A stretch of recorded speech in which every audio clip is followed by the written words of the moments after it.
folks. Another episode of the Short Shift Podcast. This is a yearly episode that we do. It is the post-mortem.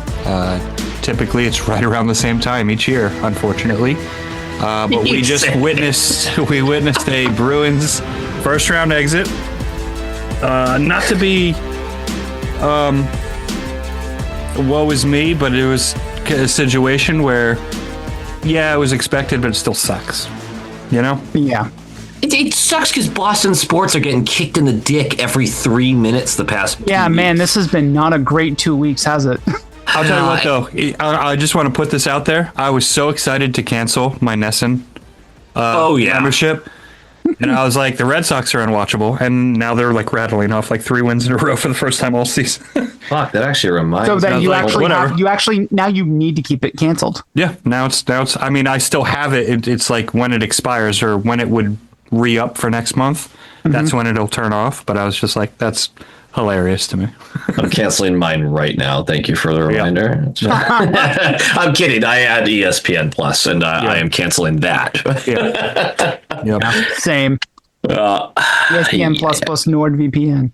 It really has a kick in the dick over and over again. Obviously, the end of the season, the Red Sox season, the Celtics, and just the lottery, which I was fine. The lottery went the way it went. I laughed. You're dumbass, Andrew. You dumb piece of shit. That comes off kind of harsh. No, it comes off correct is what it comes You don't off. even know what I'm about to say. Yes, I do. You're calling me stupid, so it's correct. I'm calling you stupid because this is the itinerary, guys. There's a 1, and it says fuck. 1A, 58% chance my ass. Yeah. So hold on. It was basically a coin flip, and now you're going to act like it wasn't what are you saying, 100% chance for Toronto? What does this mean? It means that it being more likely than not to happen. Because the universe hates us? Yeah. Oh, yeah. I mean, okay, yeah, It's that. Don't get it twisted. I mean, 8.5% chance that the Leafs get the first pick, and they got the first pick. But here's the thing. There's a dozen teams with an 8% chance. So, like, statistically, I know this isn't right for these you statisticians out there. Oh, my, we're about to do like some Steiner math. Someone had to fucking win it, right? Yeah. The team only had if it was Vancouver, they only had a 25% chance. Okay, well, that's still the best chance. Every team after, they only had 9% chance. So did the 8 teams past them. Yeah, this is definitely some Steiner math. I'm so fucking annoyed at the amount of people who are like, it's rigged. Why would the league rig it for Toronto?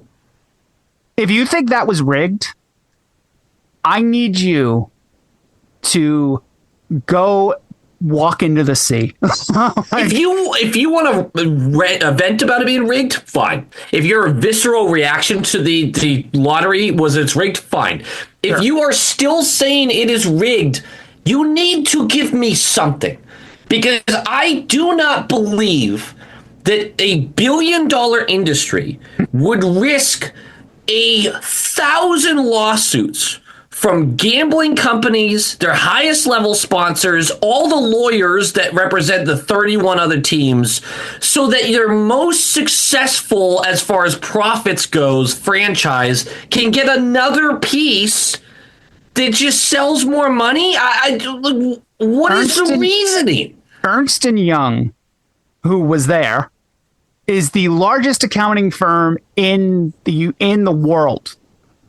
You think they're gonna go to the mat like that for the NHL?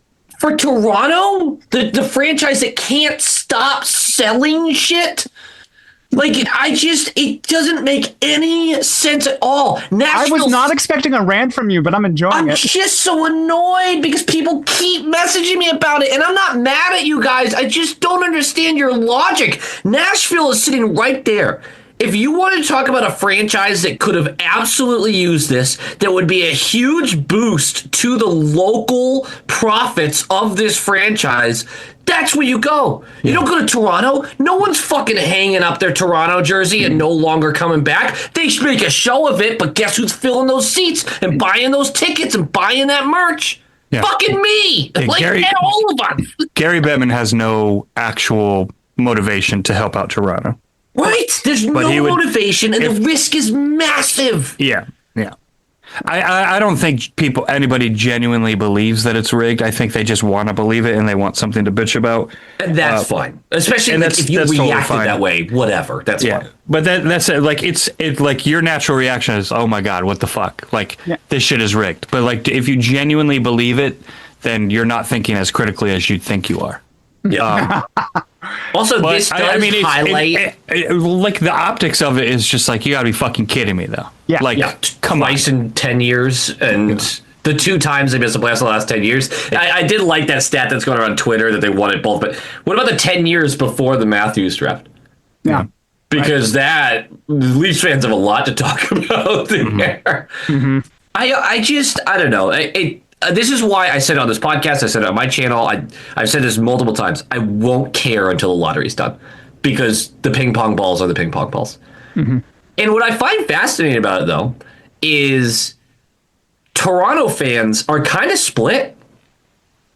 Some of them were like, I would have rather given up a 6th or 7th round pick than have unprotected 6th or 7th overall pick, you mean?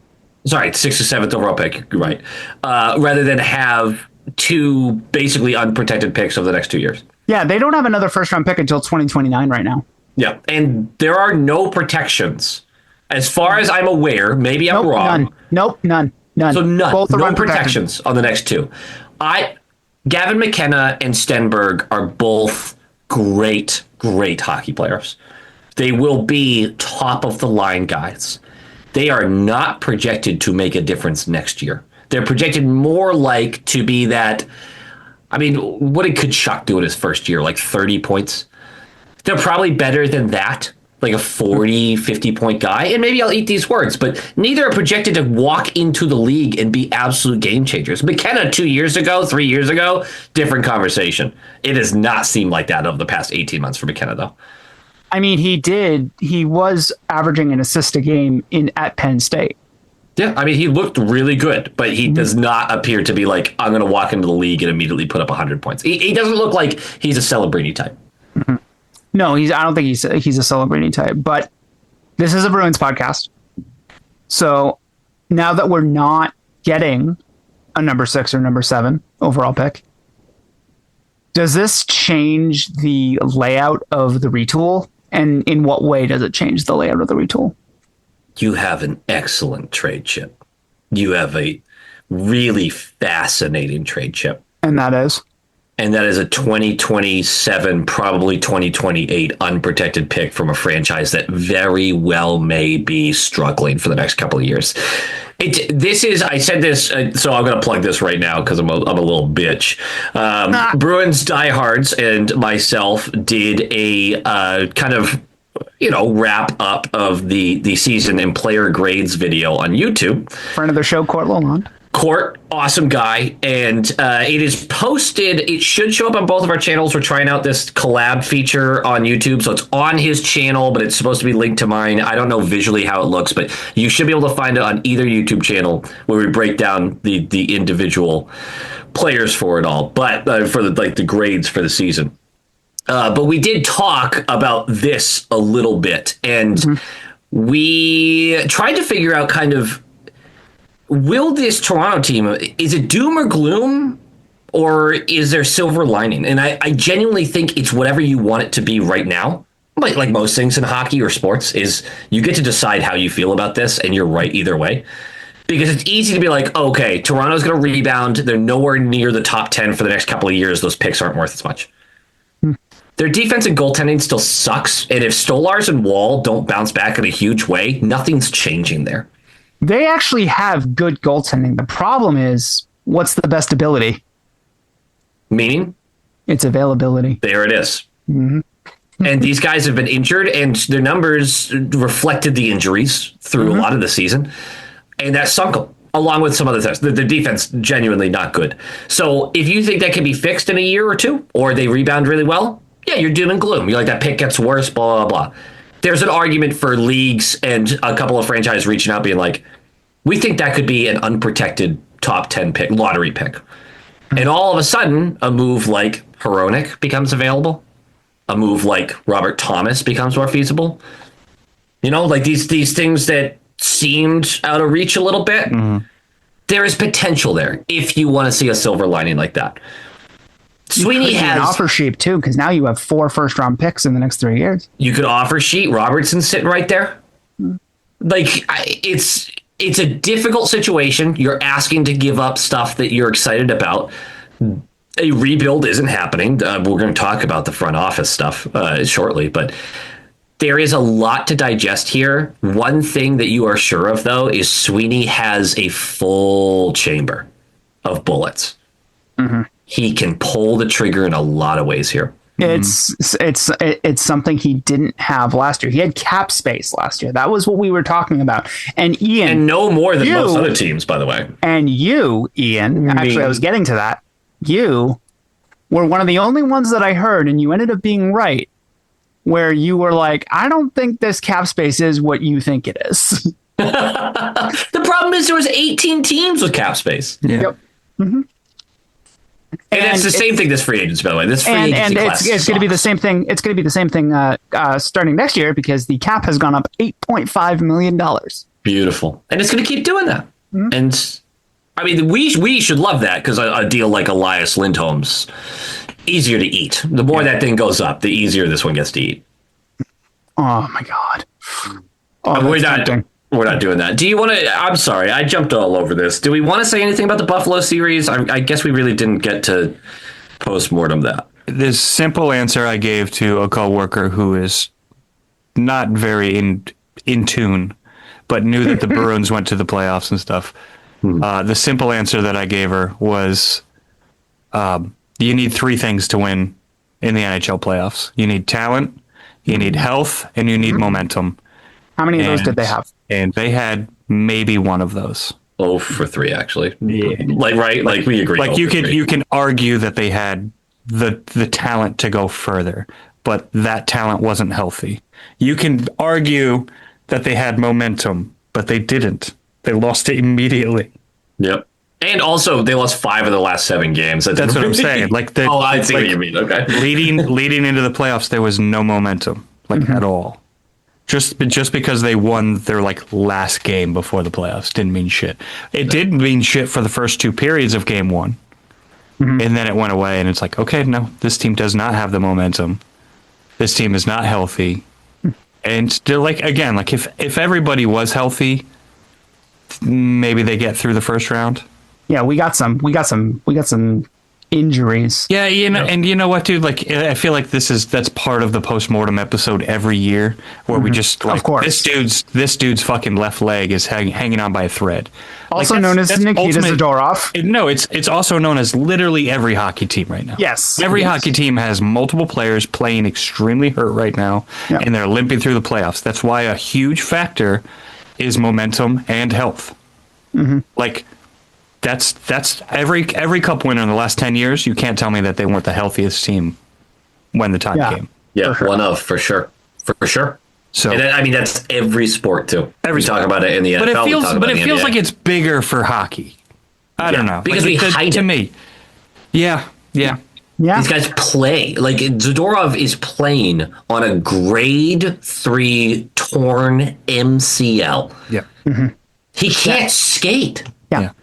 For those who are not medically inclined, a grade 3 torn MCL means the ligament tore straight off the bone. He had no stability in that leg. None. That's... What are you supposed to do? Enough, he's not going to need surgery. He's just taping the living dog shit out of his leg. And I don't understand how he could not need surgery for that. So I actually have an answer to this because... Great. Who knows about leg injuries more than me? Very few people. There are doctors you could give a run for their money.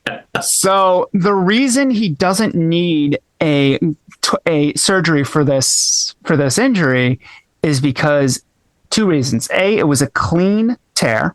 Ooh, we love that. Okay. Obviously we don't, but you know what I mean. And B, clean is good. And B, all you need to recover for that is immobilization and elevation, because if you're able to do that, that ligament is near an artery in your leg that gets some of the most concentrated blood flow in your body. So your body will naturally heal it if you can stay off it. We are going to be in November when they say we have to bring him in for a procedure to clean up the scar tissue. Yep. I mean, it'll be November 24th is when we're going to get that announcement. Someone clip that. Someone clip that. Andrew, do you want to rip through these injuries real quick? I'll rip through them like a Nikita Zadorov of MCL. Here we go. There you go. Pavel Zacha, high ankle sprain. Didn't think it affected him as much as it could have, his words. High ankle sprains are fucking tough, though. Yeah, those are tough. Those are tough because you never really truly know like how you can't trust the joint at all. Like right. It's just type of stability. Hampus Lindholm has been playing since December with a fracture in his foot, the same foot that he hurt 2 years ago. Makes all the sense in the world. Mm-hmm. Elias Lindholm has a back injury that he re-aggravated. It is the same injury he has been dealing with for 2 seasons now. You never hear someone say, I used to have a bad back. Yep. Oh, they knew it when they signed him. They fucking knew it when they signed him. Mm-hmm. Brutal. Pasta. Torn groin since November. Just started to get back to full speed in April. I would be pissing myself if Bergeron didn't play like 6 years on a bad groin. Yep. I think that was partly why he retired. Probably. It got painful at a certain point. Yeah. I mean, he could have called any one of us and we would have massaged it for him. With a schlong that size, that's a lot of weight to carry. Sorry. Hey, we're strong. It's not what I meant, but sure. That's what I meant. Mac. Broken hand in game 2. In addition to all the dental work. Yes. Victor Arvidsson. Broken rib and punctured lung. Suffered in game 3. I saw some chuckle fuck say, well, Bergeron played through it. Okay, if you said that. If you're listening to this and you said that, you will join the ones who say that the lottery is rigged and walk into the sea as well. And obviously, Nikita Zadorov, grade 3, torn MCL, scar tissue, surgery, slated for November 24th. Genuinely believe Buffalo wins that series, even if we're fully healthy. I think Buffalo is a really great team, and I think there are a lot of holes in the Bruins roster right now. Yes. I still stick with the fact that, like, if they were able to just close out and take the first game, that series is totally different. Yeah, I'd agree with that all day. 100%. Yeah, I think 100%. I think that took them so far out of it. And then if you're saying Mac broke his hand in game 2, it's just like they just got punched in the mouth by bad luck, injuries, and I don't think they ever fully recovered. They got punched in the mouth. They responded twice from getting punched in the mouth, which actually kind of makes it worse. Consecutive games winning and winning anything at home would have been ideal. This team was one of the most big teams on the road and won 2 road playoff games. Yeah, but how many Stanley Cup champions can you look at and say, oh, they never won a home game all playoff? It just, you have to win those fucking games. Like, yeah, you can't go over 3 at home. It's honestly the most despicable thing about the series. Yeah. Mm-hmm, sure. Yeah. And you can make an argument that didn't really show up for 2 of them. Yeah. Not starting the game on time in game 6 is just so egregious. Yeah, that was awful. Not a fan. Yeah. That little seeing eye wrister by Samuelsson, not having a shot, like within the first 4 minutes, they're down 1-0. Yeah. Yep. And then your response is to not have a shot within the first 9 minutes at home in a game where you need to extend the series. Yeah. Took the crowd right out of it, which wasn't a great crowd to begin with, but sure did. People are giving me flack for my crowd takes here. I don't think the Bruins crowds have been good enough in the playoffs. They weren't. No, the people who are giving you flack are wrong. I get it. You need to give them something to cheer for, but like, there's 20,000 you guys. Just start a chant or something. Get the energy up in the building. Yeah. Mm-hmm. I don't know. It just felt different in the past for Bruce. And I know that a lot of the real fans have been priced out, and this is a Jacobs problem at the end of the day. But Bummer. I think it's also too that maybe a lot of people were taking the house money thing a little too seriously. But that's the thing. If I was fully bought into house money, I'm chanting all game. We're just having fucking shits and gigs here. Well, some people, when they're bought into house money, it's like, well, if we don't make it, then, house money. Yeah, I guess. Yeah. Just get drunker and start yelling things. Yeah. I mean, profanities, anything. And the broadcast, I was watching national broadcasts for all of these games, which are historically terrible with crowd noise. Like, they really dampen it tremendously. So I might They turn the mics up to like base. fucking ear-splitting volume on the ice. Oh, yeah. Someone skates by a ref and drops an F-bomb. You're hearing it all day, which I adore. I love that. Yeah. It's my favorite part of national broadcasts, if I'm being honest. Especially when they have to apologize for it. I'm like, double down on it. Be like, you know what? I understand what Arvidsson was saying there. Me too, brother. He's saying it in Swedish. Yeah. What's fucking Swedish? Someone answer that, please. I'm fairly certain it's fuck, by the way. Slurs tend to be slurs in any language. Clip that. Disappointed. Tough loss to take. Kind of. I have a bunch of silver linings because that was a poorly refereed series, but not one that referees did not cost the Bruins. Not egregious enough to tilt it. Yeah. Not in any way to me. Buffalo's a very likable team. Obviously, Benson and Krebs and Dahlin and like shitty to play against, but very likable team to watch. Well, very likable team to watch. But Thomas, I want to pull a quote from you from last week, where you very, very vocally said Rasmus Dahlin is a piece of shit. Yep. Is anyone going to correct the man? Yeah, I didn't get a single bit of pushback on that. Yeah. And I have friends Nor who should you are have. Buffalo fans who did not say Rasmus anything. Dahlin is a piece of shit. Speaking of pieces of shit, this wasn't on the itinerary, but I just remembered as you said the name. I forgot about this. McAvoy's slash on Zach Benson is getting an in-person hearing on May 11th. As it should. Yeah. How many games? 5. 5 is a perfect number that prevents them from having the NHLPA coming at them with a... I forget what you would call it, but... An appeal? An appeal, thank you. So it avoids more work, but it still gets the point across. That's the only thing that the DOPS, the only thing they care about is making sure that they're not getting an appeal back at them. They want to give them most games without an appeal. That's it. Because the fact that Benson very obviously and clearly slew-footed him deadened it a little bit.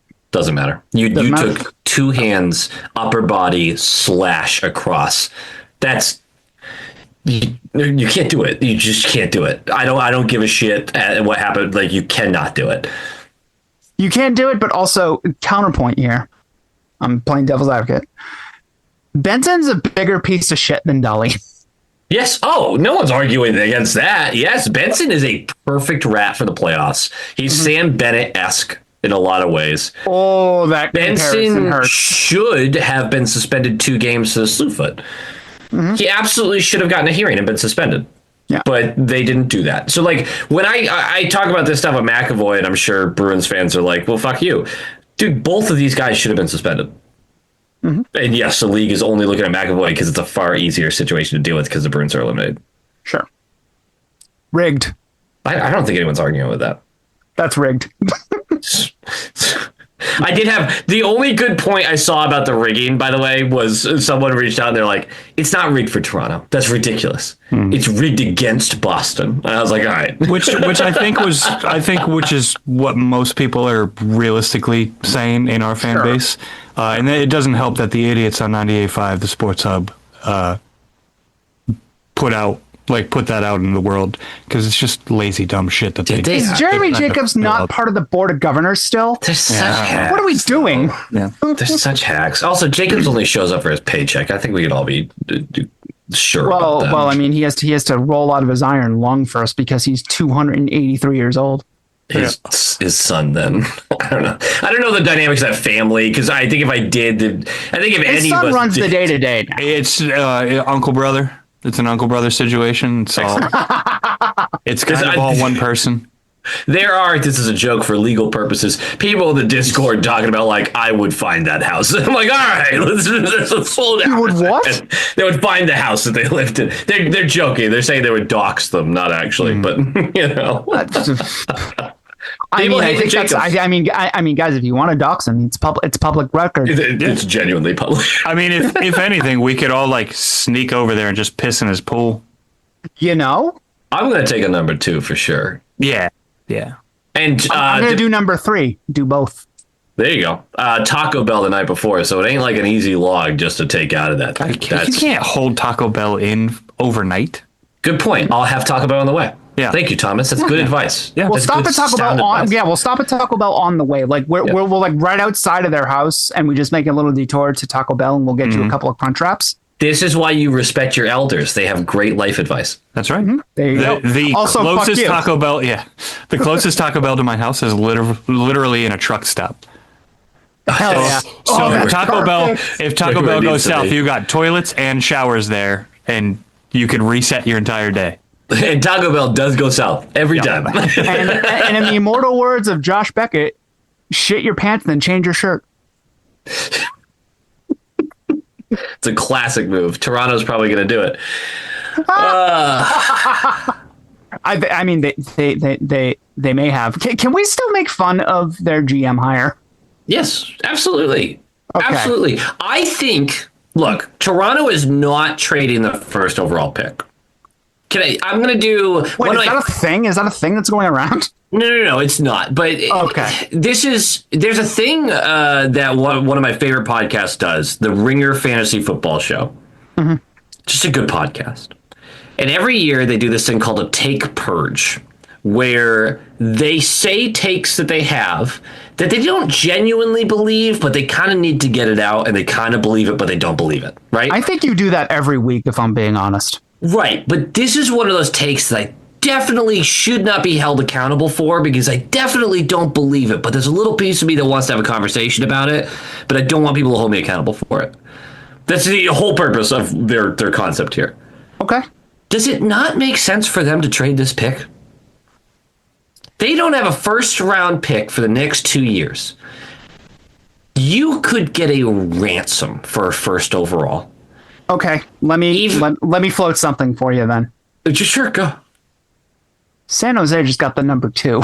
Which is egregious, and I love it for them, but I am starting to get to the point of like, all right.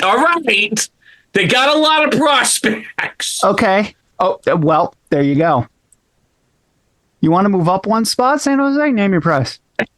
No, but they don't, because McKenna and Stenberg are like neck and neck for first overall. I think this happens every year. I think this is a little inflated. I think McKenna's one overall with a bullet. Stenberg has been the favorite for the number 1 pick for the last six months. The 2 months prior to this is when McKenna caught back up. Like, I've been following this all year. Stenberg has been the guy. Stenberg's really good. I think McKenna's still a no doubter. Okay, so either way though, if you're San Jose, you're like, I'm very happy with Stenberg. I don't need McKenna. Okay. So like, I'm talking Matthews. We're gonna give you Matthews. Name your price. Oh, well, now this is a whole different conversation we're having, because now, but see, this is the thing. Toronto can't enter a rebuild. They can't. They don't have a first round pick for the next 2 years. I absolutely agree with you. So if they sat there and went, how much value is here? What would maybe the Panthers? No, they wouldn't, right? What about the Blackhawks? Call the shot. Well, okay. Matthews saying, I'm not sure I'll be back here next year. That's what forces the trade of the first overall. You get help right now. Mm-hmm. You talk to some of these teams. I don't have Puck PD up right now, and my brain is not doing what it needs to. But would you not shop it a little? Like, will you give me 3 roster guys that are like good fucking roster players that help me keep Matthews? So, I have a hot take. Ooh. This is a take purge right now. What we're doing is we're not being held accountable right now for these takes. I don't think on its face, Shakya is a bad hire. You are objectively wrong based on previous evidence. Hang on. I don't think he's a bad hire. because I think at his core, the way that he runs teams and the way that he not runs teams, but wants to put together a team is the kind of forward-thinking, analytical thinking that Toronto needs.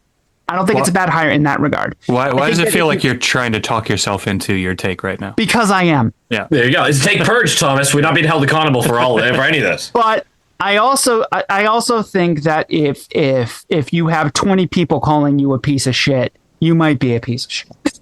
Yes. Mm-hmm. So it's a bad hire in that way. Here's why you're a big dumb idiot who likes to be the little spoon. But no. But let me finish. Oh, sorry. Go ahead. Sorry, I didn't mean to interrupt.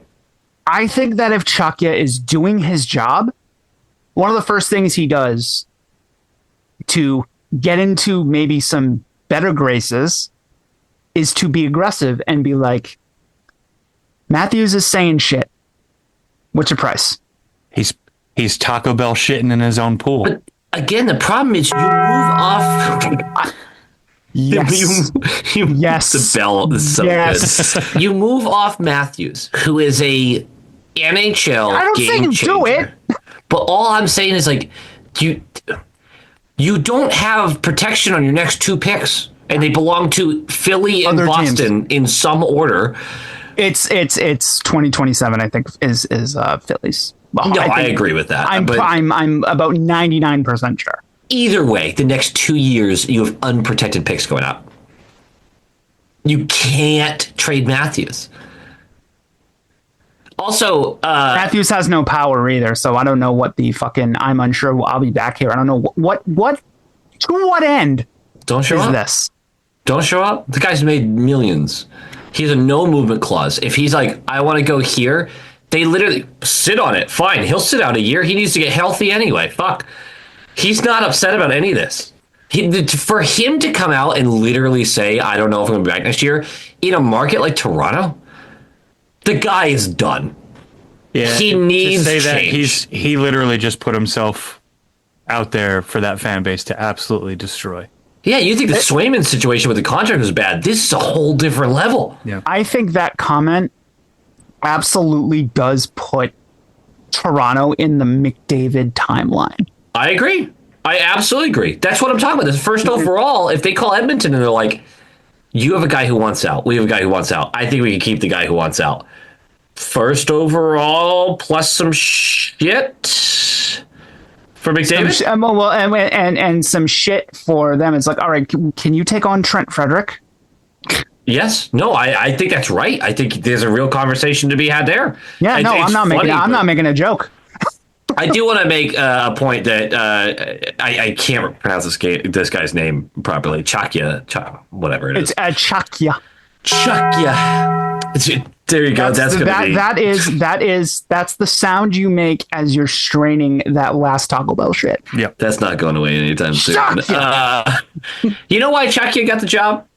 Because Keith Pelly put his grubby little fingers on everything. Because Keith Pelly's a fucking nonce. That's why he got the job. What does Keith Pelly love at the most uneducated level? Well, AI. this is actually, I think this is a more loaded question than you think. No. He fucking loves AI. He loves it. Every report, every article, every insider has been like, Keith Pelly loves AI. He's built into this like this bigger data-centric driven franchise, which at first glance you sit there and go, okay, I don't hate that. I love data-driven analysis. But then there's reports of him fucking chat GPT and shit. And you're like, that's not the same fucking thing. Yeah. And then Chucky Ryan comes in. Huska for Calgary was game planning with chat GPT earlier this year. Yes. And Chucky comes in, and first of all, you're like, they need a guy who does the job. Chakya, infamous for not really doing the job. He's got no stability, no structure, nothing when he was running that team. And he sits there and goes like, there wasn't any structure. Tim Hortons before he got hired. The structure was supposed to come from you. That was the point. Keith Pelly got sold on a guy who's like, I'm data driven. I like AI. I've got this. This is two guys. And look, I don't want to eat these words, obviously. I could so be wrong. But every red flag that you could raise about the way they like advanced analytics has been risen. There is a right way to do it and a wrong way to do it, and they seem hell-bent on doing this the wrong way. Shakya was at the forefront of the analytics movement way before he got hired in Arizona. Mm-hmm. That was in 2015. Yeah, be a scout, dude. Like, as in, well, what I'm saying with that is the math has moved on. There are different analytics now than there were 11 years ago. Have you? That's a great question. I think the take purge is ending here, ending with this last thought. Mm-hmm. I just think that there will be a conversation about moving the first overall pick. I think they have to have those conversations.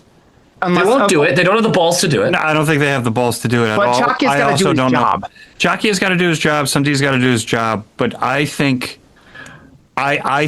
what's more likely, that they trade the pick or they don't go for McKenna? Because I think McKenna's the playmaker that they're going to want. They want a young offensive guy who they can have for cheap for a couple of years.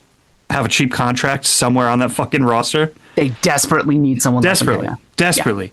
But Stenberg's the more pro-ready guy. I think so too. Yeah. So I think he's a better prospect. I genuinely think Stenberg's gonna have a better career than McKenna's. I don't know if his ceiling's exactly what McKenna's could potentially be. I think Stenberg's a much floor. Yeah, but his floor is so much higher. So much higher. In my opinion, I think he's a pro. I think I think he steps right onto the team. He's ready. He's going to produce. But do you think what do you think is the most likely scenario out of those three? Trade the pick, draft McKenna, or draft Stenberg? Draft McKenna. Draft McKenna. The problem with that they're going to face if they don't draft McKenna is the fan base wants McKenna, and the outroar is going to be immediate. Here's a bigger problem. If they draft Stenberg instead of McKenna, the fan base is going to be like, here's this fucking asshole being the smartest guy in the room again. Yeah. Immediately. He can't get off on that foot. Yeah. He can't. I just it think would this be picks really funny decided for if that does happen, though. It'd be fucking hilarious. And also, one more thing before we move on. Do you realize how much of a dill hole you have to be for us to take Steve Simmons' side in anything? Mm-hmm. I did not take his side. I never said I took his side. I never committed to that. Do you agree with how he asked the questions? I plead the fifth. Okay, so I'm right. Thank you. Next question. I'm just going to put it out there that I think it would be really fun to watch Celebrini feed McKenna for the next 7 years. Oh, God, Celebrini's. I want him on the Boston Bruins. Yeah. I shouldn't have paused there. I shouldn't have taken a breath there. No, that was the most inopportune pause of your life. No, that's a good pause. It's a logical pause. Does this lottery situation raise the chances of the Bruins moving the pick? Yeah, because now there's more time. Does Pasta or McAvoy's comments in the exit interviews where they implied they were frustrated by the lack of success? I don't think Pasta implied shit. I think he told them. I think Pasta's full of shit. You have the floor. That pissed me off. His whole, I've had one chance at a cup. Motherfucker, you've had 3 teams at least that were capable of going on deep runs. Yeah. You were part of the failing. I am a team first guy. I'm a player first guy. But for him to say I've had one chance at a cup, that better be in the mirror. That better not be fucking pointed elsewhere. You tell me 22, I know the injury situation, but you're telling me 22, 23 was not counted in that one chance? Your team was a record-breaking regular season team. You guys lost in 7 in the first round. Like, don't talk to me one chance at the cup. You had the team and the support for it. Do you and think now he was you just talking about 2017 at that Yeah, point? I do you think think this he is was just saying, like, semantics. I've gotten to the Stanley Cup once, so Yeah, I I had think this one, is one what- crack at I it. get it, but the way he said it, and everyone was like, "Oh, he wants out." First of all, no, he doesn't. No, he That's doesn't. not what he said. No, but that's secondly, not what he said at all. the comment being like, "I've had one chance at a cup." Look in the mirror, dude. Like, this is not a situation where if the fan base is going to say that's a jab at the front office, I'm going to respond with Pasta's full of shit. If you want to sit there and be like, I'm frustrated in general because we haven't been to a cup final since 2019, fine. But if we're going to take that as a message to a jab at the top of the hierarchy here, he's full of shit. I love that you just said that. I love Pasta. I like defending Pasta. No. McAvoy's comments I thought were a jab at the top because he was working with Asper all year. And I think that's a legitimate criticism of the brass.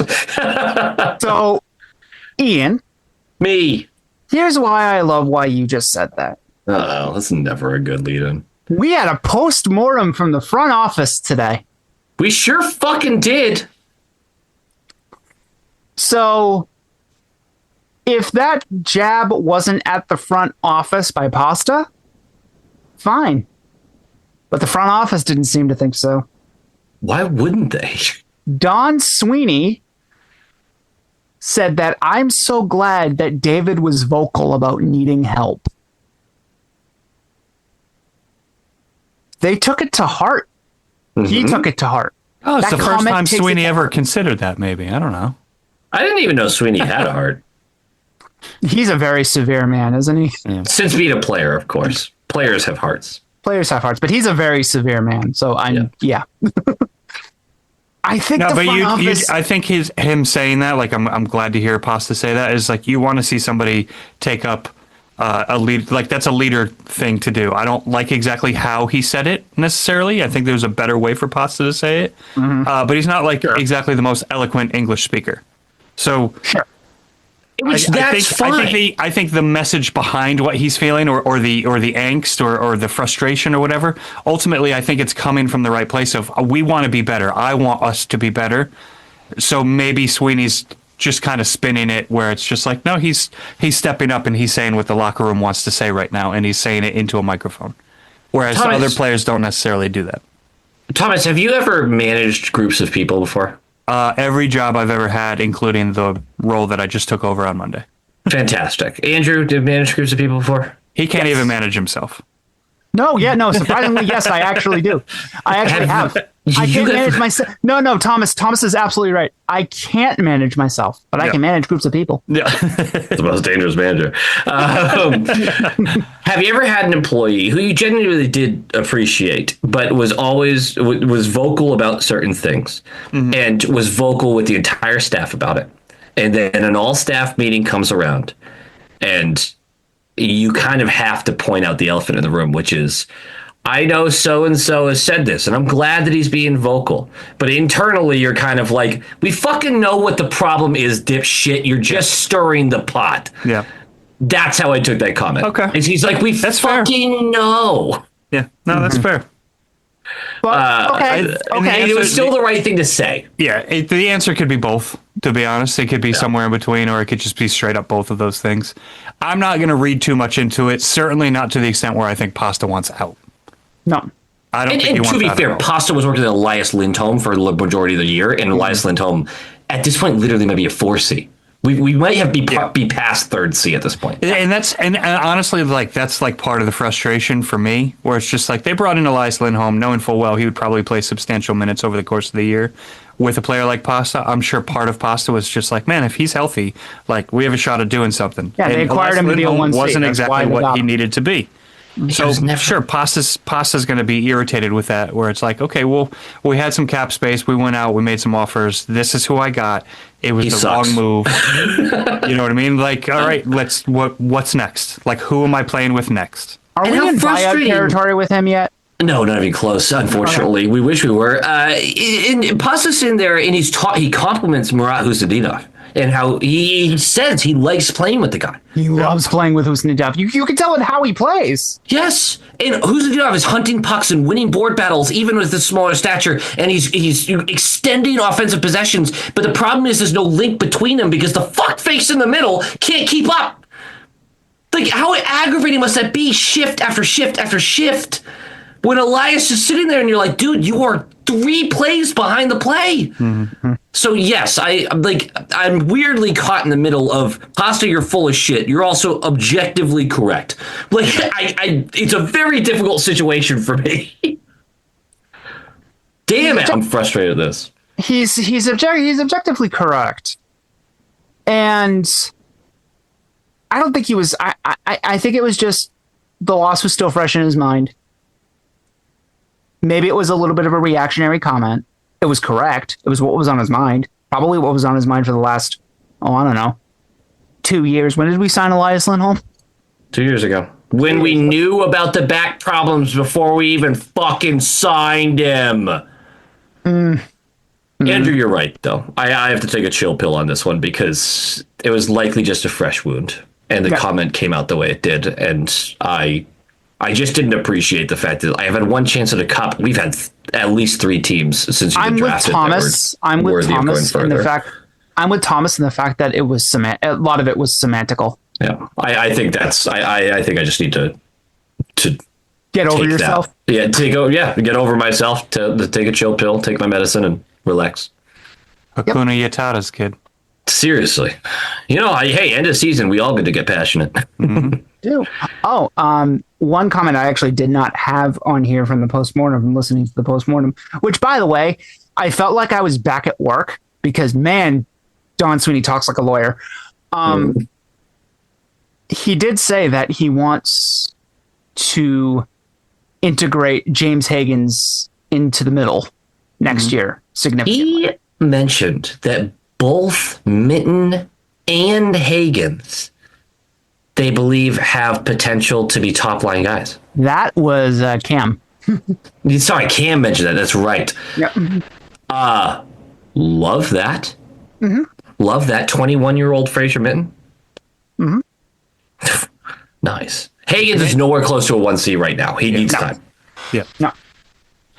Min can fill that role, but I think he ends up being a very strong 2. If Mitten is our 21-year-old Krejci going forward, oh my God, I'm very happy with that. Very happy with that. I'm excited to see what Higgins does next year, though. Like with I wish Higgins behind him and all that. The point totals is such an easy box score watch to look at. Like Krejci and Bergeron were so good right out of the gate in the AHL. They were so fucking good immediately, and. Yeah, and Higgins, I did this comment that Sweeney made about, I wish Higgins was playing with Providence. Motherfucker, that was your fault. Yeah. He did not look ready when he was in Providence, and then you signed him, and then you took him out of important games, and I know they did the whole excuse about, like, that's Marco's job to find ways to win, and I respect that. I actually really like that they have the guys in charge of their different roles making the decisions for those roles. That's how you lead a successful franchise. Here's the full quote, by the way. Please, yes. I'm getting way ahead of myself. Yep, this is from Cam Neely. Don Sweeney says that this year is proving our player development is a failure. I think it may be a little too soon to declare that, but I do understand where they're coming from there. Yep. Sites work with James Higgins specifically, but later on, Cam is talking about why Higgins wasn't playing in Game 5 or Game 6. Confirms he didn't play as much as the playoffs because Marco was trying to win. It's our job to look at the future. It's Marco's job to figure out what wins today. Quick note on that. Mm-hmm. Marco, Game 5, totally understand taking Higgins out. I didn't agree with it, but I understand. Game 6, not putting him back in after watching what Steve's and Eight's amount was? Yeah. Egregious. Fuck you. Like, that's just, you're dumb. You're a dumb little idiot, man, and I hate you for it. I don't. I'm a big Sturm guy. I think he's a rookie coach who did a lot of great things this year. I'm a big Sturm guy. Also, fuck you. Also, fuck you. Yeah. Ace amount and Steve's, what you got in Game 5, you won. You scored 2 goals, and they did not help drive those goals. And Higgins absolutely could have been useful in Game 6. 100%. My take. Yeah. I the signing of him in the first place was weird. It's weird. I'm full of contradictions in this episode because you're signing him when he's not succeeding at the AHL level, but the speed and the board work is there. And you're like, you know what? That's enough for me. So you sign him. And then you take him out of important games, 2 separate jobs. I understand. But we could have used speed. We could have used board work. We got fucking neither in game 6, and there went the season. It's just frustrating. It's frustrating because it feels like there were a lot of mistakes made on the way to a series that was probably a loss anyway. But boy, would it have been nice to watch the best version of the Bruins play it. Yeah, Sweeney did say that he felt like that they left it on the ice, as in like they let an opportunity get away from them. Yeah, which I mean is kind of the story of his tenure right now. Mm-hmm. Yeah, I'm a Sweeney defender. I'm not out on Sweeney. Not yet until they did not say that they need to get bigger and stronger. They did not say that during this presser. Walk me through it. Well, Charlie Jacobs. I thought you were ready on the rip there. I thought I was ready to do a thing. No. I remember you on Low Quality Bruins Fan. Like, comment, subscribe. Nailed it.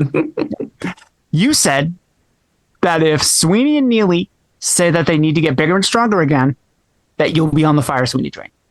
Yes, and I don't have to be. You don't have to be. I got exactly what I wanted from this press conference. Was it a bunch of bullshit for a lot of it? Yes, but we need to add... No, guys, Sweeney's a lawyer. It's lawyer speak. We need to be faster. We need to be faster. We need to be faster. We need to be faster. We need to be faster. Neely's saying that was refreshing. Cam Neely, the epitome of I don't understand modern hockey, said we need to get faster. Mm-hmm. Fuck yes. Fuck yes, we do. Yep. Neely also said we still have a lot of work to do, but Sturm was remarkable. I largely agree. Mm-hmm. He's a little man, and fuck him, I hate him, but I largely agree. I'll get over it by the time the draft's done, probably. You might get over it by the time this episode's released. This is my venting episode, if you haven't noticed. Charlie Jacobs started the presser, which, by the way, he spoke very little, so he's learning.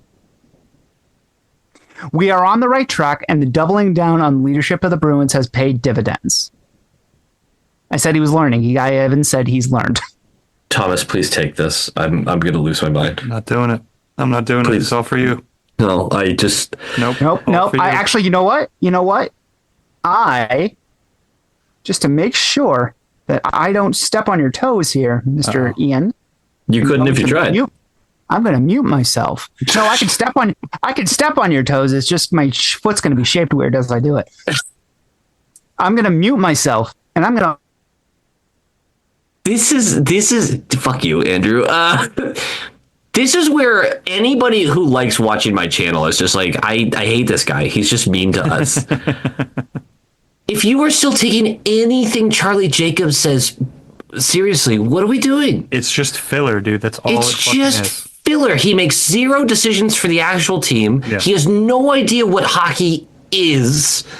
The guy's a nothing burger. He's a spot on his portfolio. Bank.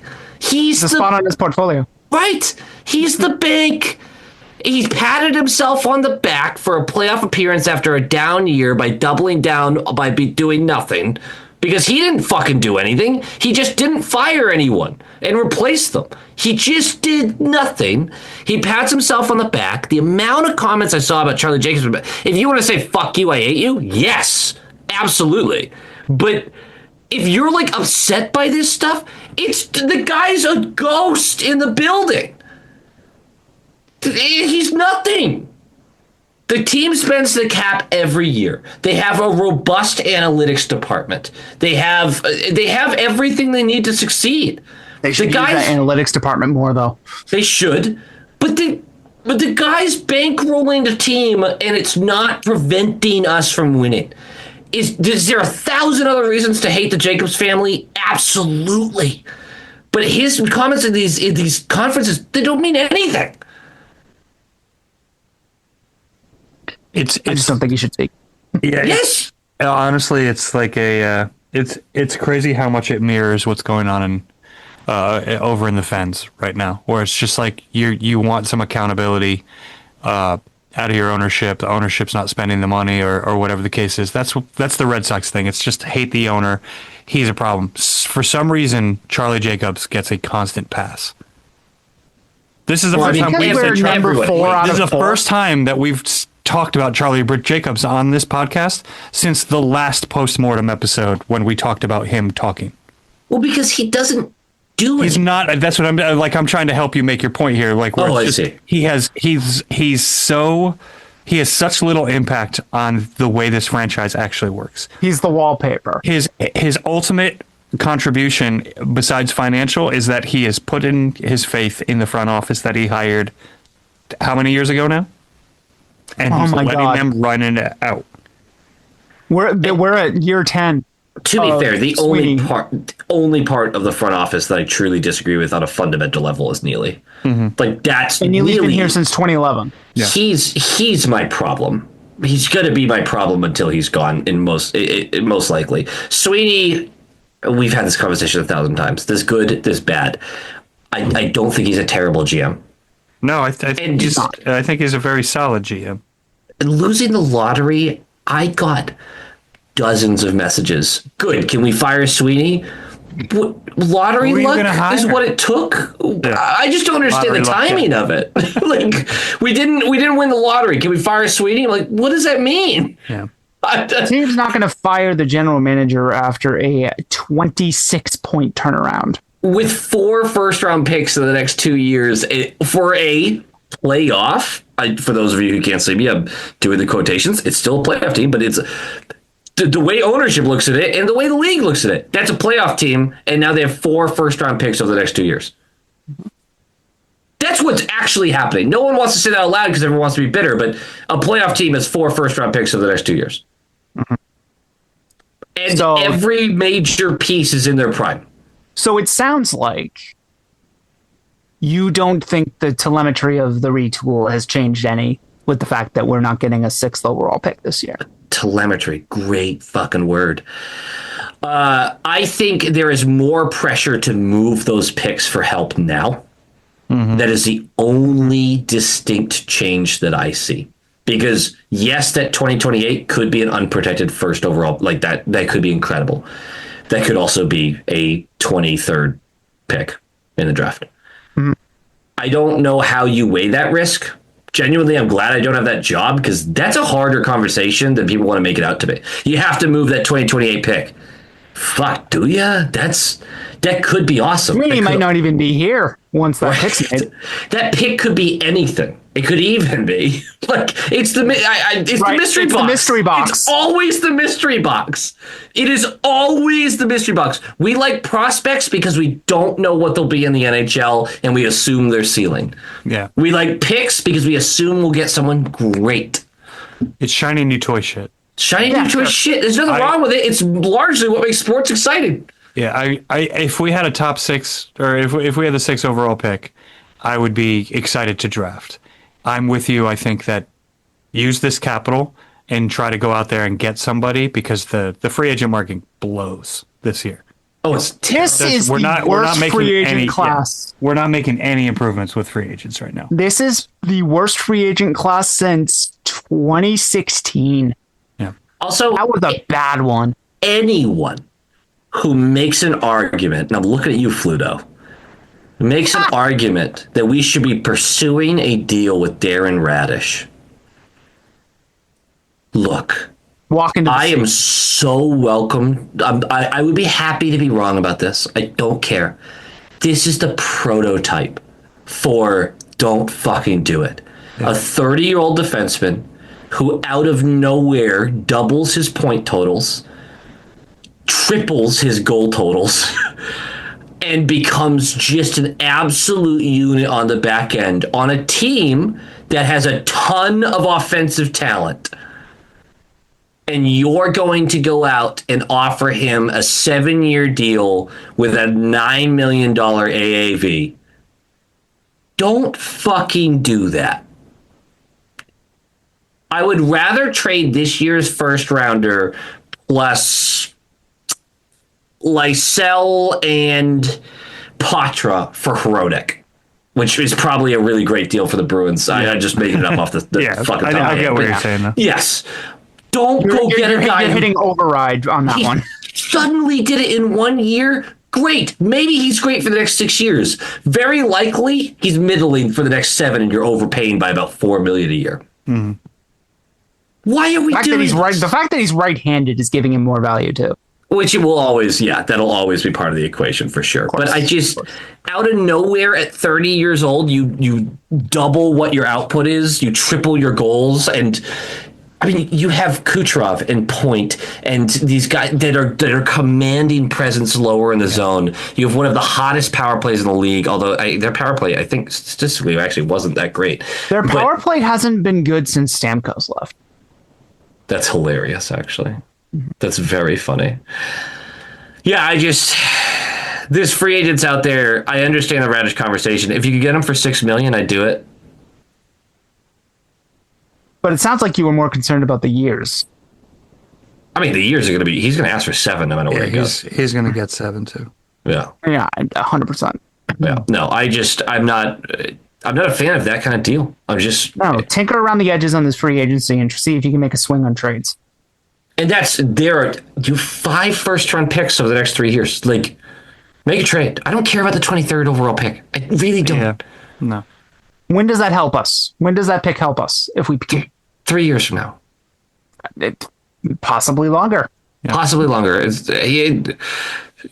Pasta wants help right now, I agree with him. Yeah. I don't want to waste anything further when it comes to Pasta, McAvoy. I'll even go as far as saying Hampus. Like this window that we have with that core, that leadership and stuff like that. Hampus, get healthy. I know that's asking for the fucking world to move, but I don't want to waste any more time. So I'm on board with trade whatever the fuck you want. We just had a 100-point season with this roster and a rookie coach. Like, make a fucking move and jump up, because we saw that this conference, specifically this division, you could win this shit. You could make a fucking run pretty easily with a little bit more help. I don't know. It's tough. You know what? My favorite free agent right now? Arvidsson. Bring him the fuck back. That's a tough one too, because he's asking for 4 or 5 years. He's gonna ask for 4 or 5 years.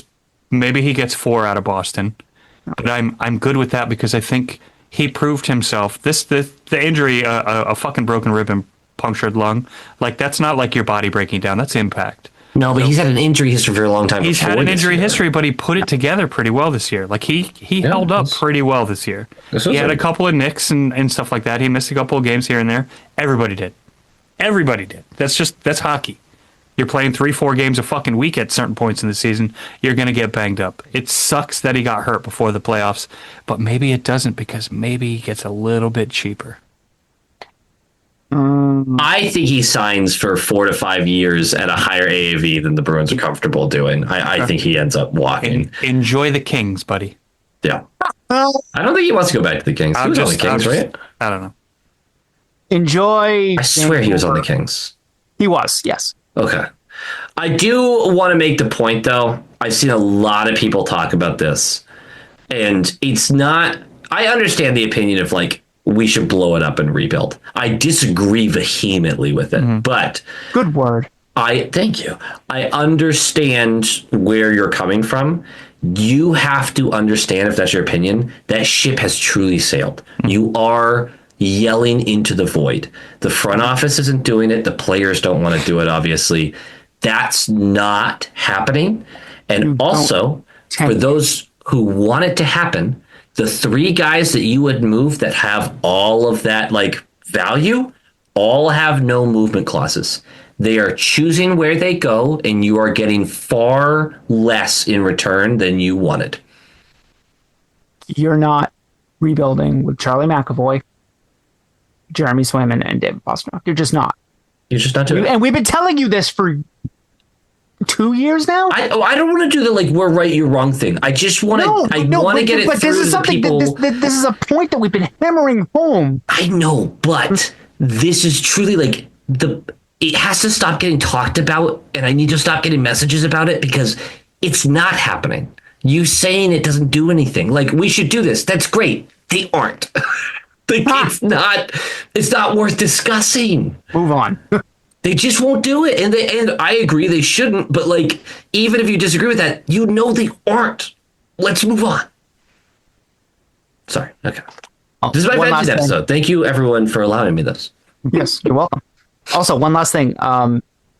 In the press conference, they confirmed they want to name a captain next year. Mm-hmm. I thought that was obvious, but yeah, I thought that was obvious, but it's different hearing it. Mm-hmm. Yeah, personally, I'd probably go another year with that one, but I don't think they want to do that. I think they wanted to have an evaluation period. I think they know who they want to name. All right, and your guess is? It's Pasternak. Okay, Thomas. I mean, if it's not Iceman, Acemont's got to be the pick, right?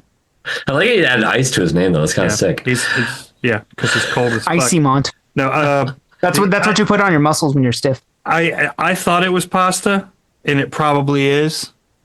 I do think my negativity towards McAvoy at that position has softened over the course of this year. It has for me too. Just playing through injuries. And injuries. Playing with who he played with this year. Like his attitude. First time I feel like in his career he was constantly in the scrum and standing up for himself as opposed to being kind of on the outside of it. He played with a little bit more edge to his game. I feel like this year, and honestly, he's good. He's good with the media and shit. Like I think there's something to be there to that. Just like you're a voice of this locker room to the outside as well. Like that has to be factored in. The answer is still pasta to me. He's the star of this fucking team. But I do think McAvoy could be a sneaky pick for it. Yeah. I am so thrilled that neither of you. Actually, Ian, what's your pick? Brandon Carlo, obviously. Yeah. Ian, what's your pick? It's always been him. It's I wouldn't do this, but it feels very obvious that they want to go with Pasternak. Okay. I am so glad that neither of you said Zadorov because the psyop of Nikita Zadorov as captain needs to stop. I think he's a worthwhile candidate for something like that. I think the way he's vocal and the way he tries to lift the team, but no, he's not effective enough on the ice to be the guy. He's not effective enough on the ice to be the guy, and also "Follow Me, Boys" is very hard to hear when you're in the fucking penalty box. Yeah, that's Court's big thing too. You can't spend 50% of your time in the penalty box to expect to be a captain. Yeah, I agree with that. The only time you see a guy like Zadorov really be captain is when he's like a 13-year vet of the team, and they're like, "This is it's like an acknowledgement towards the end of the career." Yeah. Radko Gudas, basically. Yeah, that's a great comparison. Yeah, well done. Yeah. So in other words, absolutely goddamn not, and fucking stop. Yeah, stop. Yeah. I hope they announce it sooner than later too. I kind of thought they were going to announce it today. Yeah, I thought they were going to do it during the conference. That would have been very strange. It would have been, but there was like these rumors and like. I don't know. Is this happening right now? No, they're going to release a big video about it, and someone's going to leak it first, but then they'll do a whole montage fucking thing. I don't want to talk about the Providence Bruins. I've had my heart broken enough. Yeah. So the Providence Bruins. I'm still debating going up. You gotta. Come on, you gotta. Yeah, it's so close. They are a game away from being eliminated. Yeah. If they are eliminated, the points difference in the standings will be the largest in Calder Cup history. 36? 38. 38. This is the first round, right? Yep. Second round. This is the second round. Sorry. Yeah, that's right. Which is dumb, by the way, in hockey. Sitting for a week and a half, 2 weeks, and then facing your opponent who's been playing the whole time is an awful disadvantage. I don't give a fuck what ranking you had. But they shouldn't have lost. That game should still be going on. It was a bad offsides. How bad was the offsides, Ian? About a foot and a half. About a foot and a half.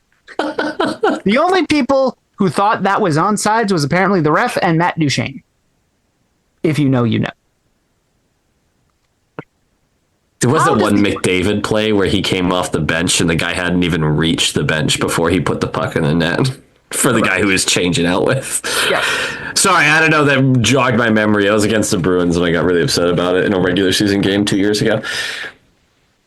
How does your sibling league or your child league, what do you call it? Your minor league. Yeah, your stepsister league. Your stepsister league. How does your stepsister league, the AHL, not have a review system in place? That's where you try those things. Mm-hmm. And that's where you start to perfect how. That's where you develop. That's where you're figuring out if it's a viable option for the NHL level. It's shocking to me that they didn't do that. This triggered the AHL to come up with an announcement this morning that actually Darren Drager broke this. That the AHL will be implementing an offsides challenge next year based on this play. Mm-hmm. Gonna be honest. Why did it take you this long? I couldn't give less of a fuck. Yes, it was egregiously offsides. It never should have happened. I loathe the current offside system so much. Yeah. And how we harp on the slimmest of margins. If it's totally egregious, it's egregious. This was egregious. It was. No. The dude was practically at the MGM Grand across the street. It was bad. It was bad. I know what happens when you implement the replay system, and I would rather return to the world where things are I think that was offsides, and then I move on with my life. Yeah. But what if they're one dick hair off? That's the thing, is I genuinely, I don't want there to be a grace period of space, because then they're measuring the fucking grace period of space. But at first couple glances, you can't really tell. Move the fuck on. Yeah. I can't do these reviews where they're I'm not sure. Hovering over the line type bullshit. Yeah. It's get bent. That should always be on sides. If you're I can't really tell, it's on sides. Yeah. I just don't. If it's that close, it doesn't matter anyway. Yeah, but maybe you do put a clock on it. If I can't tell within 15 seconds, it's a goal. Every review play should be about 30 seconds. They can determine this based on how long it takes to go through the litany of cameras they have. But you get a view of every camera. One of every camera. The amount of time that takes. If you have an answer, great. If not, hey, we're going with the call on the ice. That's it. Same thing with goaltender interference, by the way. We don't have to discuss this if it's that close to call, keep the call on the ice. That's why the call on the ice is important. That's why it matters so much, because it's a tiebreaker. We talk about it all the time, but now we kind of make it a moot point because they'll fucking decipher this shit for 10 minutes. I'm sorry Pete Bruins got boned. I understand, and I am sorry for you, but also you are 38 standings points better than this team. What the fuck are we doing? Yeah. Yep. You're losing 2-1 is what you're doing here. Yeah, I'm not going to suddenly be well, that one offsides. Score some fucking goals, boys. I mean, I would say had a goal and an assist. That's my boy. But I would say the same thing to the Bruins. You want to talk about these Buffalo series and people complain about the refs for certain aspects. I'm you can't score a goal. Yeah, I honestly, I don't have very many bones to pick with the reffing in the Bruins series. I have zero. The refs didn't cost us a single game. No, absolutely not. And score some fucking goals. Mm-hmm. What was it? You guys didn't get a single power play in the elimination game. We weren't in the fucking offensive zone at all in the elimination game. The last 4 games, what was it? 1-1, 2-1? Yeah. When you don't possess the puck, you don't draw penalties. Mm-hmm. No one's surprised by that until the playoffs all of a sudden. Anyway. Why would we be the most penalized team in the league? That's crazy. That's the other thing. Well, we need to improve this. Don't sit in your zone for 48 minutes of the 60. How about that? I genuinely think the biggest problem with the Bruins defense is the fact that forwards cannot string together possessions in the offensive zone. You spend that much time defending, you're going to take more penalties and you're going to allow more goals. Absolutely. Obviously, also having Aspero on your top pair. Aspero is not the problem. You are not a Stanley Cup contender with a guy like Aspero on your top pair. That's just a fact. For some older school fans out there, We just spent what was basically the equivalent of Mark Stewart on our top pair all year. It's like Don Sweeney on your top pair, you know? He was actually top pair for a while with Bull. I know. The team wasn't very good, though, was it? And they made the cup finals a couple times. It's fucking, oh my God, that's true, isn't it? While he was top pair, I got to go back and look at this. Mm-hmm. Yep. I got to go back and look. Yep. I'm young. Leave me alone. You want to whip it out? Quickly, yes. I've rambled so much at you boys tonight. I'm sorry about that. It's okay. It's okay. Wow, the Short Shift podcast starring Ian. Seriously, I've been bad about that lately too. I've been a rambler. Habs win with 9 shots. That was hilarious. Did you watch that game? Yeah, it was the most boring, awesome Game 7 I've seen in quite some time. Fucking loved it. Boring, awesome. Like, no, like they're like the fact that they got 9 shots on goal. Like, and granted, yeah, there was a lot of block shots and everything like that. I'm not saying there was no action from the Habs, but like I wanted to see way more energy in that game. And there was periods of time, like stretches of time that game I kind of got taken out of it a little bit. Obviously, I don't have a dog in the fight, so that affects it. But like, very solid game. But like, there was just stretches where I was like, I wanted to fast forward the game. I just wanted to get to the result. Cooper, I'm happy with the result though. Cooper had a Brindamore moment. Yeah. After the game. Really? Yeah. He said sometimes you worry about what you're playing and not the score. He said that we won the play on the ice, but not the score. This is to be fair to Cooper. Okay, he has an argument. Like, let's chill. He does have a little bit of an argument on this one. This was egregious. I was locked in the whole time because Dobish was putting on a fucking show. Dobish was putting on a show, and you know who wasn't? Vasilevsky. Yeah. Is Tampa kind of cooked? Vasilevsky went almost 30 play minutes, so like without an hour and a half without a shot. Yep. They had They 0 didn't get a shots in the shot. second. They had 4 shots entering the third. Yeah. Absurdity. I loved that game. I didn't love the result, but I also didn't hate it because, you know, Yeah. who am I rooting for here? Yeah. Yeah, exactly. Just awesome. Hockey's so fucking stupid. Abs had 9 goals. And then they just started the next game with like there was 3 goals in the first like 8 minutes. It was so great. Why did the Wild switch goalies? Probably the 9 goals. Yeah, 9 goals will probably do it. No, didn't they go? I might be misremembering this, but didn't they switch to Gustafsson After 6. Oh, they did. Okay, Yeah. okay. I think it was 6 or 7, something like that. But did they? Fuck. Now I might be misspeaking. Actually, I'd have to go back and check. Why do I feel like Gustafsson started that after Wallstedt started the first round? Wait. First round? No. Gustafsson went to they went to Gustafsson in the second game. Yeah. Okay. I thought that's what you meant. Okay. No. So So Wallstedt did start game 1. He did. Okay, and he got killed. And the Wild are the one team in the playoffs that you can honestly say have a like 1A, 1B situation. So I think it was an easier decision for them than it would have been for, say, a Bruins team or even the Avalanche, who allowed 6 goals in that game. It was 9-6 final score, and still went back to Wedgwood, who had a stellar game 2, by the way. He did. Yes, he did. Yeah. He responded. Hell of a game. There were 16 total goals, I want to say, in the Carolina-Ottawa series, and the Avs and Wild combined for 15 in their first game of the series in the second round. You know what that is, Ian? You know what you just did? Math. Thanks. Yeah, I did. I just thought it was a fun comparison there. The reason I know that is because me and my Carolina fan buddy were texting back and forth the total of goals, being like, ooh, are they going to hit the total? Hockey's great. On the subject of Wild Avalanche, I just want to point out how fucking annoying it is that they played a game Tuesday and they don't play again until Saturday. Yeah, that's disgusting. Yeah, really dumb. It's dumb as fuck. Like, honestly. I agree. Yeah. What are you doing? Why this rest? They're taking they're riding bikes to the change of arena. It's fucking dumb. Like, I get it. Like, that series is like got a little bit of a head start or whatever, but it's like, come on. Like, there is a chance that if Carolina sweeps the Flyers. What the fuck is going on with Carolina, by the way? Gross. They could have like a week and a half off before their opponent's ready. Honestly, let it happen.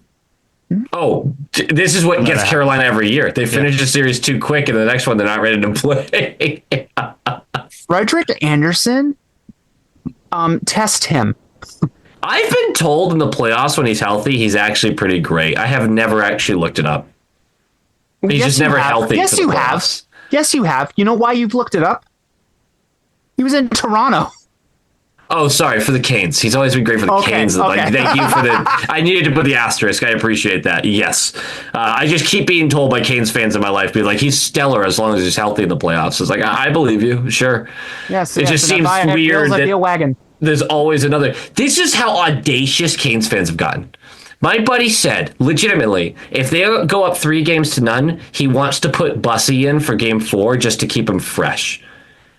And I was like, that's the kind of greed they talk about in the Bible, brother. Yeah. Like you can't give away a game in the playoffs. Like that is asking for the end of times. You don't my do favorite deadly sin. That would be seriously. That would be one of my favorite ways for them to blow a fucking series, though. So yes, they that get a little incredible. cute with it. Yeah. Yeah. They have that first 4 minutes of game 2 where they went down 2-0 was the first time that they had not, whether they had fallen behind in the playoffs. Fucking crazy. Yeah, I hate them, but I am rooting for them. But I hate them. You hate them. For the purposes of this podcast, you hate them. I mean, for the purposes of podcast, I hate virtually every hockey team, mine the most. Yeah, right? Yeah, well, actually, you know what? That is fair and valid. The Ducks are still here. They're winning that series, by the way. They're down 1-0. I know they're winning that series. Clip that. I'm a Ducks believer. I'm into it. That. I just so badly want to see Ducks Avalanche. I so badly want to see it. I wouldn't mind that series, but again, like the closer Joe Quenneville gets to a cup again, like the more irritated I'm. Valid. Yeah, that's a fuck 'em though. Yeah, that's valid. The Ducks are the only team in the playoffs that if you meet the Avalanche, who have just as good an offense as you do, who play a way better structured game than you, but the Ducks can eat up that structured defensive game that the Avalanche have. And it would be hilarious to watch them say, fuck defense, DeStall, good luck, we're going to go get some fucking goals. You want to see me block some shots, or you want to see me hit some dingers? Like this is what we're fucking doing. And they would just jump down the Avs' throats and fight their asses off to outscore their problems. The Avs would sweep them, but God, would it be so fun to watch. Fuck go 'em Ducks, go. Quack, quack, baby. But fuck them. Fuck Quenneville. I like so much of this Ducks team. I just hate Q. It's a frustrating watch right now. Yeah. I can't believe Toronto made Gudas like a likable figure for a second there. What the fuck, guys? Toronto just can't do anything right. Fuck John Chakya? Yeah. I need that to blow up in their faces. I need it so badly. I still can't believe he was managing a Tim Hortons and a bunch of Wendy's as a franchisee. Like he owned them. I mean, it's a great moneymaker, I guess. Oh, there is a voicemail that we have to listen to, Thomas. Okay. It is in response. Wait, should we do voicemails? Sorry. There's a couple we can do. I saw the itinerary, and it just jogged my memory. I had to mention this because I can't forget it. Our favorite Dallas fan living in Georgia, directly after he listened to the podcast, left a voicemail. So this is probably about a week old. But he wants to respond to your comments about Dallas fans. Okay, here we go. I have no idea what the message entails. Oh, sorry, go. No, I have no idea what this message is. He just told me, I got one for you. Well, howdy there, partners. You knew this was coming. It's your favorite Georgia listening Dallas Stars fan that was very sad about losing Game 6 in Minnesota tonight. I've got some thoughts. What airport were you at, Thomas? There's 2 of them. Second, there's 2 minor league teams called the Lone Star Brahms and the Allen Americans, which have been very successful. Third, our winter class of attendance was 85,000. Look at our attendance history. But I ain't mad at you. I forgive you. I am a Red Sox, Patriots, and Celtics fan after all.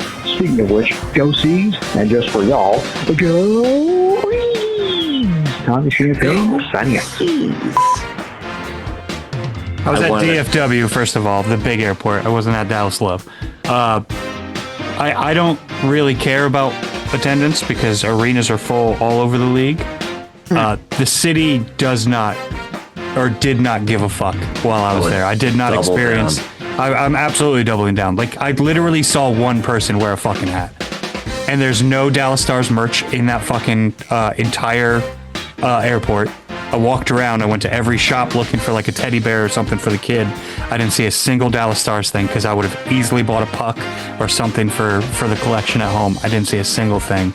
I didn't see anybody talking about the Stars. I didn't see anybody putting the fucking game on at any of the bars or restaurants that we went to the entire time.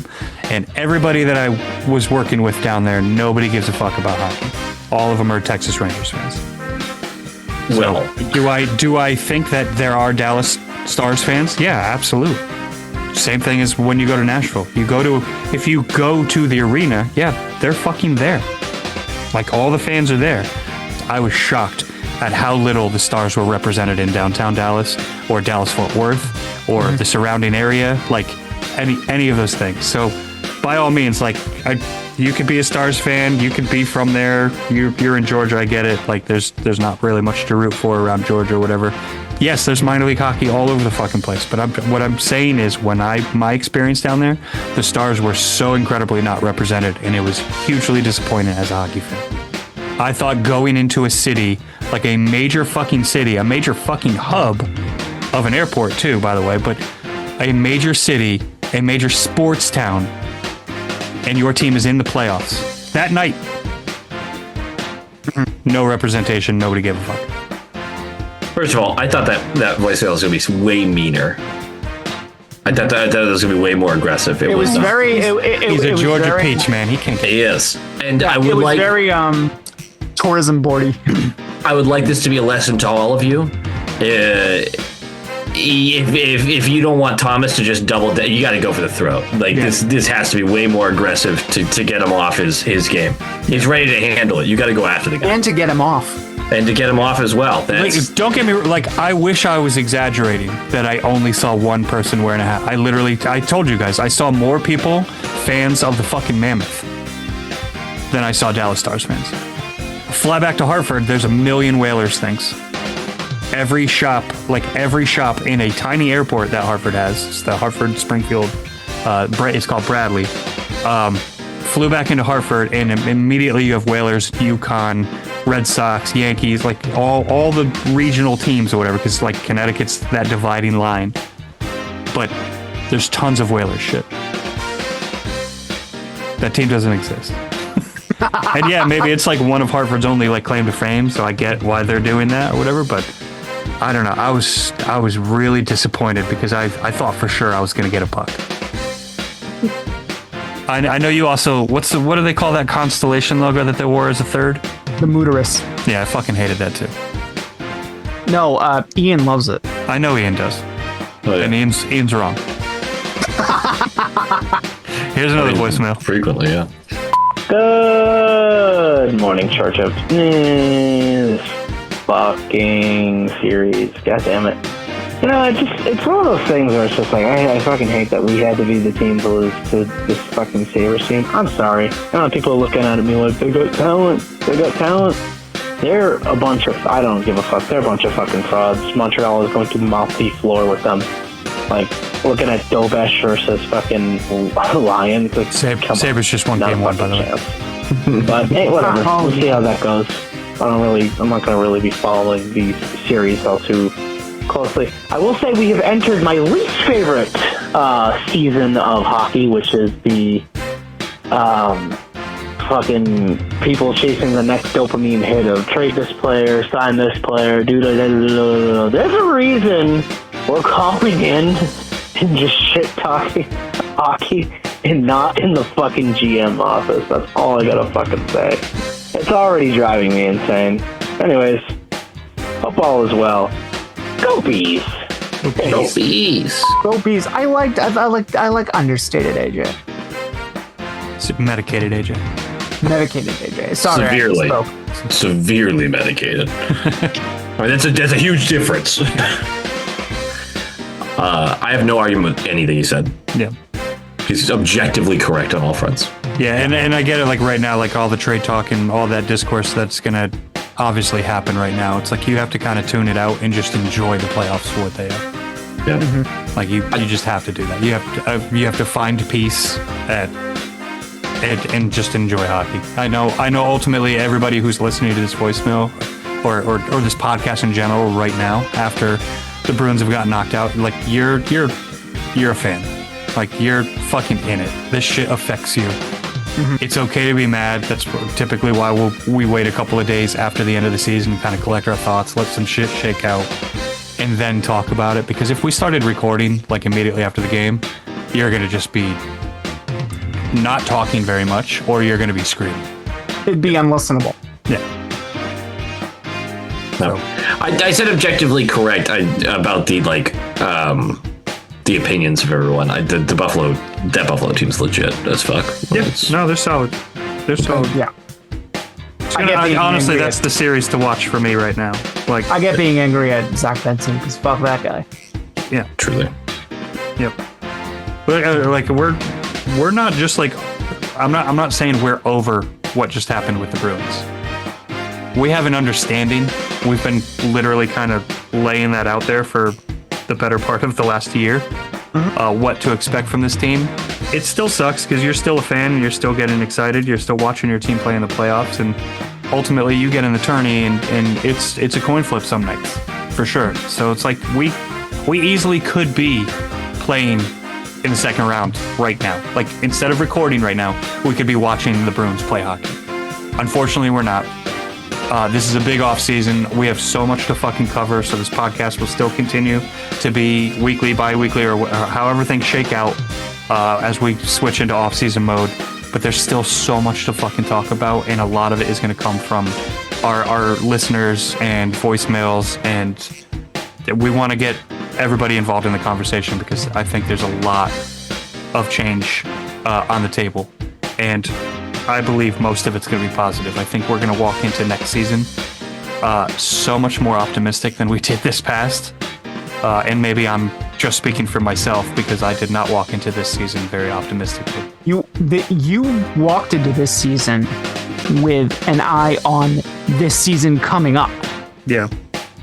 So it's a big off season. This is the season that you were actually excited about. Yes. Yeah. And I think everybody else will get on board once the hurt of getting knocked out of the playoffs is. And guys, if you're anything like me, the second you see the Canes get knocked out of this playoff, then everything's better. Yep. And then you get excited. We're going to do an episode just for that when that happens. Yep. You were asking for a miracle, at least in this round. Oh yeah. Yeah, I'm not thinking this round, but I would love a cup loss. Ooh, you want to watching them get to the cup and then just get fucking rocked by the Abs or something would be incredible for me. I might go to the parade. I've got customers in Colorado Springs. I might be able to work something out where I can go to a parade. What a maniacal bastard you are. I will fly into Colorado Springs. I will have my meetings, and I will rent a car personally, not even on the company dime. I will rent a car and drive down to Denver and enjoy myself a goddamn parade. Gotta respect that. And I'll walk partially with the parade so it doesn't fast forward. It doesn't go by quickly. I'll savor that parade. I will walk with the floats. You are my favorite person, Thomas. Here's one more call. Hey boys, Will calling in from Nova Scotia. Decided to play the long game this time. Wait a couple days after the Game 6 loss. Maybe my voicemail will sneak in here. What I think is, since it's Tuesday in the afternoon, the lottery hasn't happened yet, but regardless of that outcome, the Bruins really need to be aggressive this offseason because there are going to be teams looking to shake things up. Whether it's Edmonton or Dallas, who are kind of entering desperation mode to get their shot at the cup, whether it's a team like Philly or Anaheim, getting their first real taste of success and maybe getting a little overconfident. Whatever the case may be, there are people looking to buy, there are people looking to sell, and the Bruins have the assets to be on either side of those kinds of deals. What they cannot do is sit on their hands and just wait for the players to develop. That's not going to get this done. If we want to maximize passes time, we got to be aggressive in this retool. So I really hope that happens. It's about all I got to say. Y'all have a great day. And as always, go Bees. Go Bees! Go Bees. Perfectly said. Perfectly. They don't have a choice. It is nice when like the plan is like you literally have to do this. So yeah. Yeah. And one thing, amongst all of the lawyers speak from today's presser, the one major takeaway from that is that the people running the shit agree. Yeah. Now just do it. Do it effectively too, because it's hard. It is. Yeah. I'm sick of fucking GM saying it's difficult to do their job. That's why you're paid the way you are in the job you are. But there has to be an element of realistic expectations for the fan base. These are going to be deals that are going to hurt. You are going to give up assets that you are not happy giving up. It's going to hurt. Still got to be done. Yep. And you can't rely on free agency because this crop is a dog's breakfast. Yeah, we're going to grab a couple of bodies in free agency. That's just how shit works. But we're not going to make seismic improvements from free agency. Yeah. I think there is a trade out there for us. That's every year is free agency is not something to be counted on. Yep. Yeah. Hope for another Jonathan Aspero type, this time in the forward position. Someone who comes out of nowhere and produces for you. Or make a trade and get somebody like Kostadinov as a throw-in that just emerges, and now he's one of my favorite players. Easy peasy. Just do that. Just do that again. We did that so well. We did it twice last year. God, why don't we just give us your throw-ins, and then we're going to put them out there in the first and second lines. Let's do that. I do love that there's of course he's good for the Bruins element to that. Mm-hmm. It's just so, it feels like it's never been that way from my perspective, because obviously I'm a fan of this team, but watching other fan bases be like, oh, of course you'll pop up for the Bruins. That's a dangle thing. Oh, I love it. That's just definitely a dangle thing. Where Bruins acquire the Bruins acquire Bruins, they draft Boston Bruins. Have either of you heard any comments from him since the lottery? The Matthews quote? Oh, no. In fact, I have yet to see the actual... I mean, I saw articles and things like that, but I was questioning the validity for a while because, I mean, a lot of people have run with it, but I haven't seen anything from Matthews, which I guess would make sense. I don't know. But it's enough people have run with it now. Chris Johnston, I trust. And if he's running with it, I'm like, okay, then there's some validity to this. Yeah, Chris Johnston's definitely one of the best. He doesn't fuck around. He actually makes sure he has sources for stuff. I loved when they asked him about the Chakia press conference, and he was like, wow, that was uncomfortable. Like, holy shit. He's good stuff, man. Yes, he is. He's good at. What do we want to do? What are we thinking for the next episode? Like, obviously, we'll have some Stanley Cup to talk about, but is there a specific topic that you guys really want to hammer into? Because we've got a lot of off-season content to fill up.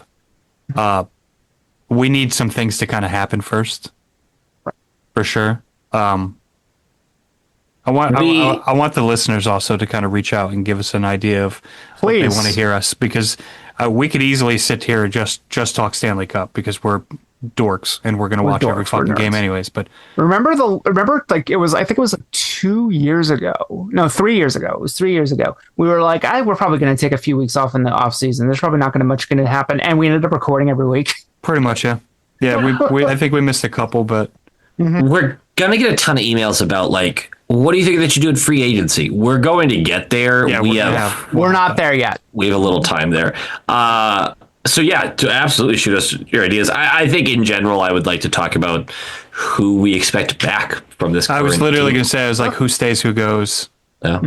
And what our ceiling is on offers. I know we touched a little bit on Arvidsson before, but like what realistically is like the most we can spend on somebody like him. Like I'm interested in that conversation. I think we could probably have that before the finals are over. But Yeah. but there's Do like going a to be little a quick lot. little report card thing. How about this? If any of you are comfortable getting roasted, send in your trade ideas, Yeah. and we will be fully honest. That is a dangerous. But you gotta be ready for us to hate them. Yep. You gotta be ready. You gotta send them in. You have to have thick skin, thick skin. and you have to realize that your trade idea is probably fucking stupid. If you're happy with the trade from the Bruins side, you're probably making a bad deal for the other team. Yeah. Okay. The number one rule in negotiation. I do this for a living.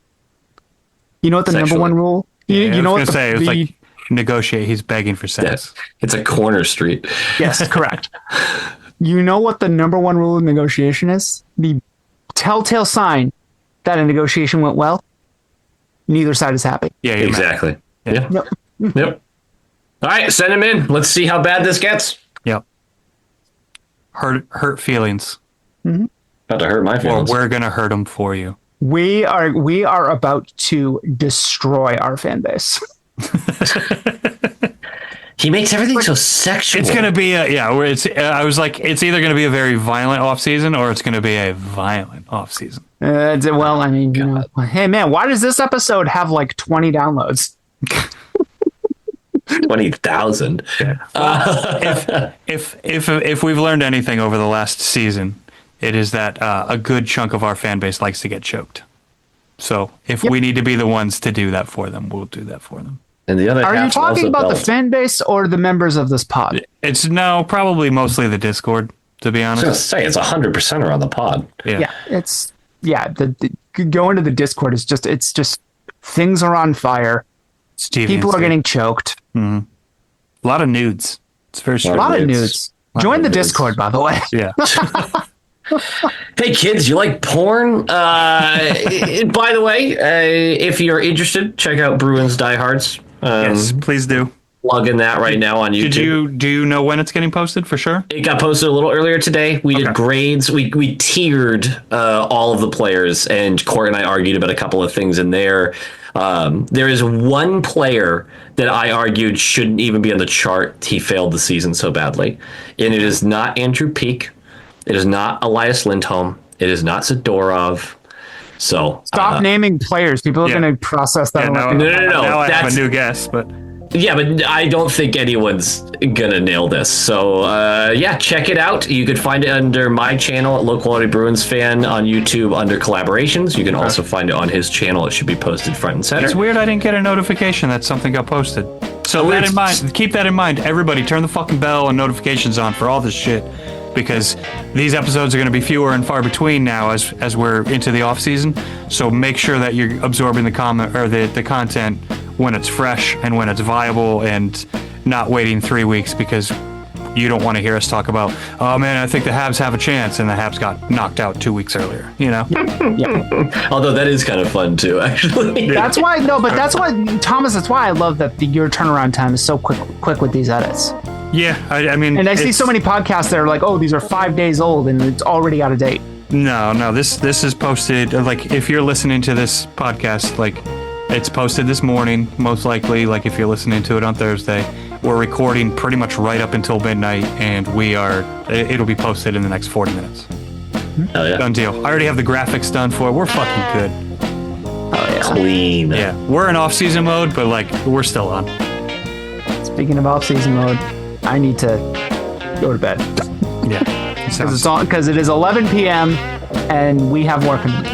And Thomas has to edit. I'm gonna grab another Guinness. That sounds fucking delicious. Yeah. I have some Guinness No free in the ads. fridge. No free ads. Actually, you know what? Actually, Fly well, us out yeah, to that's- fucking Dublin, Guinness. We'll Yes. do a pod from your brewery. Yeah. We'll suck your dick. Okay. Wow, he just said it. He didn't even allude to it. He was just like, we'll get down, you know? Yeah, this is what happens after 11 o'clock. He Yep, gets sometimes you delirious just need to and be addictions directing what start you want. Flying at him. Yeah. Thomas, neither of us corrected him. No. We just accepted that he said it. Yep. Go Bees. Go Bees. Jeez. Later. Fuck you Later, guys. guys.